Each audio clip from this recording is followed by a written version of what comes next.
देखिए वो क्या राज है जिसके कारण सभी लोग लगभग 95% लोग भाग में गलत करते हैं। तो चलिए देखिए, जैसे कि हम 7 1 जा 7, ये कैंसिल हो गया। ये जो 6 आया उसमें 7 से नहीं लग रहा है।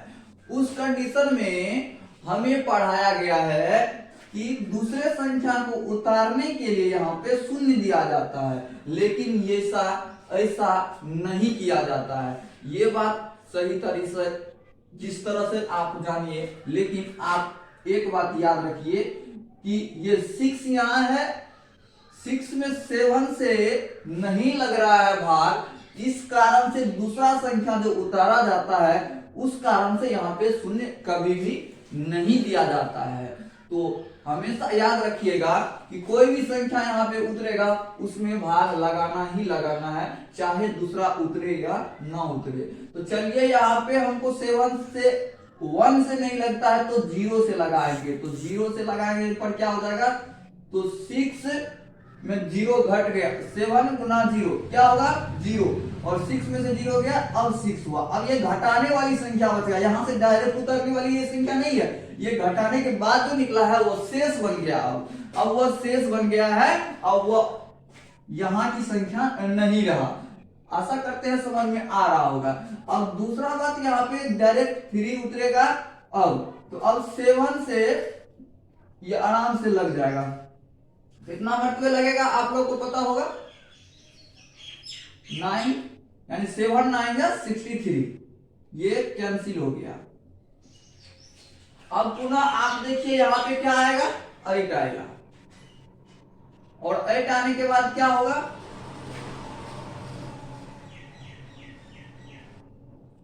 अब आसानी से सबको आ जाएगा, 7 2 जा 14। तो आशा करते हैं समझ में आया होगा ये वाली राज कि शून्य क्यों बैठाया जाता है।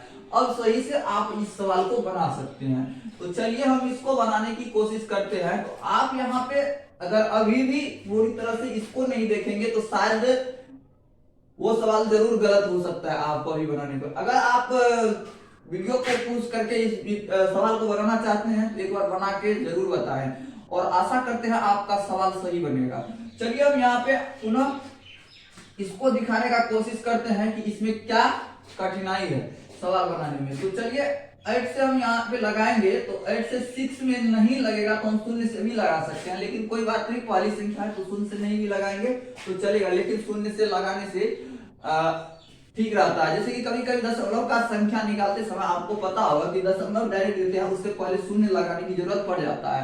ये शून्य लगाने की जरूरत इसी प्रकार पड़ता है क्योंकि यहाँ पे प्रथम संख्या पहले से नहीं लग रहा होता है, इसलिए ये शून्य दशमलव से पहले लग जाता है। तो ये सब बात कहां से आता है, ये जो है आपको पता होना चाहिए कि ये दशमलव से पहले अपने आप 0 क्यों लगाएंगे। तो ये अपने आप इसलिए 0 आता है क्योंकि 8 में 6 में से भागा, जो 8 से जो 6 में भागा लगा रहे हैं वहां पे नहीं लग रहा है, तो 0 से भागा लगाएंगे तो 0 तो अपने आप आ जाएगा ना, इसलिए वहां पे आते रहता है। तो चलिए कोई बात नहीं, यहाँ पे आगे समझते हैं इसको कैसे बनाया जाएगा। तो 8 से 8 8 जा 64 और 5 ये 6 कैंसिल हो गया। अब फिर 6 आएगा क्योंकि यहाँ पे ये शेष है तो ये दूसरा संख्या तो उतरेगा ही, तो 8 7 जा 56, ये भी कैंसिल। अब यहाँ पे आएगा क्या 9,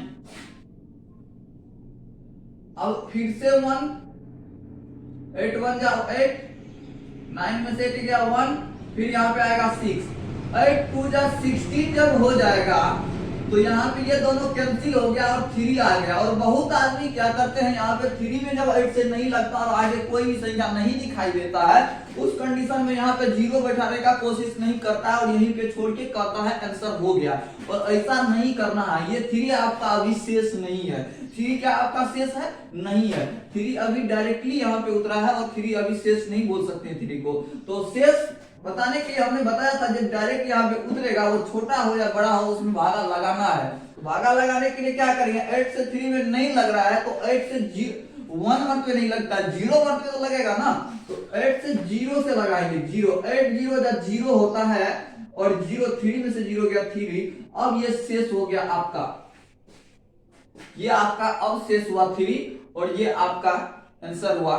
जैसे कि आप इसे बनाए तो आपका ये देखिए भाजक जो है 8, भाजक और ये क्या है भाज है और ये भागफल है, ये भागफल आपका इतना निकला और शेष इतना निकला। जैसे कि आप बनाए तो आपको पता होगा कि अब शून्य कब लगाना है और कब नहीं लगाना है, क्योंकि ये बात बहुत सारे स्टूडेंट को कठिनाइयों में डालता है कि शून्य कब डाला जाता है, और उसे सिर्फ ये पता होता है कि दूसरी संख्या को उतारने के लिए शून्य बैठाया जाता है, जो कि अभी आपने देखा कि दूसरी संख्या को उतारने के लिए शून्य नहीं बैठाया जाता है, बल्कि अगर यहां से भाग देने वाले संख्या से यहाँ की संख्या छोटी रहती है तो वहां पे क्या किया जाता है, शून्य का प्रयोग किया जाता है। लेकिन शेष छोटा रहने से कोई फर्क नहीं पड़ता है, आपका क्या छोटा होना चाहिए, यहां से जो उतरने वाली संख्या है वो अगर छोटी रहे तब हम शून्य मर्तबे लगाते हैं।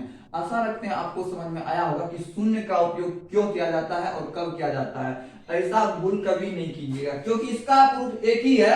अगर आपको कह दे कि 32 में आप भागा लगाइए 3 से, तो अब क्या कीजिएगा, आप ऐसे कीजिएगा 3 1 जा 3 और यहाँ पे और 2 ला दीजिएगा। अगर आप यहाँ पे 0 का उपयोग नहीं कीजिएगा तो आप क्या 3 1 जा 3 32 हो जाएगा, कभी नहीं होगा। इसको प्रूफ कीजिएगा, आंसर सही होगा, ऐसे में नहीं होगा। अर्थात 2 को शेष नहीं बोल सकते अभी आप अब 3 0 जा लगाइएगा और 0 से लगाइएगा तो 3 0 जा 0 और 2 में से 0 गया 2, अब यह आपका शेष हुआ और अब यह आपका भागफल हुआ, ये हुआ आंसर। तो आशा करते हैं आप इस रहस्य से आगे निकल चुके होंगे और आप इस भागा को अच्छी तरह से समझ गए होंगे, और इस तरह का अगर अब क्वेश्चन आएगा, इस तरह का भागा आएगा तो आप गलती नहीं करेंगे। तो आप अपने दोस्त के साथ भी शेयर कर दीजिए, क्योंकि हो सकता है उसे भी यह गलती मालूम नहीं हो। आज के लिए धन्यवाद।